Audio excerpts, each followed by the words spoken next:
In this lesson, we will be working with the security context holder. The security context holder holds a security context which contains information about the currently logged in user as well as their authorities. It allows us access to the user details of that user. So there's a lot of information we can pull and use from the security context, which is stored in the security context holder. We're going to modify our appointment controller, and particularly we're going to modify the save appointment method. We have basically hard-coded an auto user when we save an appointment, and then we set that user on the appointment. We're going to make this more dynamic by relying upon our security context holder to retrieve the information about our currently authenticated user. The first thing that we're going to do is we are going to add an auto user repository. So I'm going to declare a field that has private access, and it will be of type auto user repository.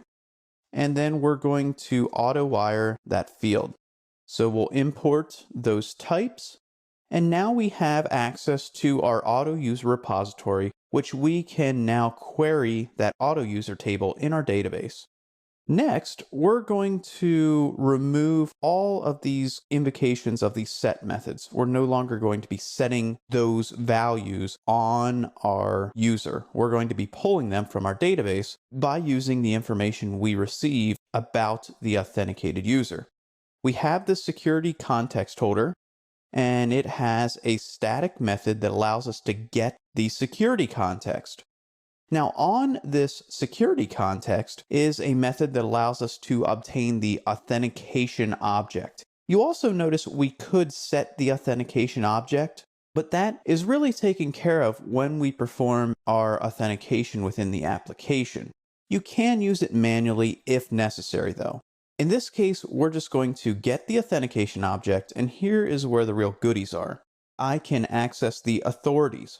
So when we talk about authorities, these are the roles that we were assigning to those users. So like role_user, role_admin. These are the types of permissions that this currently authenticated user has. We can also look at their credentials. So in this case, it'd be username and password. We can get the username, and we can also get the principal, which is normally the user details object that we saw with the user details service. You can also see if the user is authenticated, and that will return a Boolean. Right now, we're just interested in retrieving the name, and this is going to return the username of our currently authenticated user. So I'm going to store that within a string. We're going to use our auto user repository, and we're going to invoke the findByUsername method, and we're going to pull that user out of the database so we have all their information. It's very powerful. It's very common to use the security context holder within a controller method to get the principal. So let's save these changes, and then we'll restart our app. And now let's log in as Junior Doe. And now we're going to create an appointment. So I'm just going to click the calendar and then select a date. And the car's make will be a Subaru. We'll say it's an XV. And we'll say it's 2015. And we just want to get the oil changed. So we're going to hit Save Changes. And you'll notice that Junior Doe's appointment gets added to our list. Now previously, that would have been the hard-coded information that we had before. This security context holder is made possible by having a security context persistence filter. So we talked about those different filters that get registered within our filter proxy chain, and the security context persistence filter is one of them. It is responsible for binding the security context to the current thread or the current web request.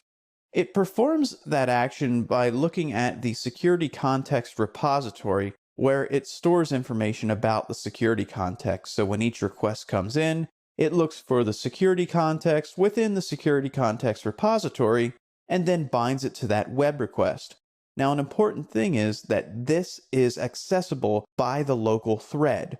a request is tied to a thread, and then when we're working within our controllers, we're accessing that local thread. So that's why we can call this static method and get that security context.